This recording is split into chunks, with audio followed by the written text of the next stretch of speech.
পরীক্ষার এই সময়টা আমার বাসায় যদি কেউ আসে, সবাই ভাববে যে আমার ছেলেরা অনেক পড়াশোনা করে।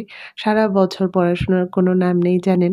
যাদের ঘরে ছোট বাচ্চা আছে আমার মনে হয় সবারই এই একই অবস্থা। পরীক্ষার এই টাইমটায় তারা আরকি বই খাতা দেখলে মনে হবে যে তারা অনেক পড়াশোনা করে।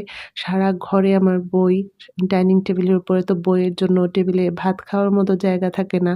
সোফার উপর বই, টি টেবিলের উপর বই, তারপর বেডসাইড টেবিলের উপর বই, ডিভানের উপরে বই, তারপরে ওয়ারড্রোবের উপরে, বেডের উপরে আরকি কোথাও আরকি আমার বাসায় যদি কেউ আসে, সব জায়গায় শুধু দেখবে বই খাতা আর বই খাতা। তো আমি এগুলো গোছাই না পরীক্ষার এই সময়টা। গোছালে দেখা যাবে যে একেকটা জিনিস ওদের একেক জায়গা হয়ে যাবে। আর সারা ঘরে যেহেতু বই, শীট এগুলো ছড়ানো ছিটানো। আর এই অজুহাত ধরে দেখা যাবে পড়তে চাইবে না যে এটা তো এখানে ছিল এখন পাই না খুঁজে যার কারণে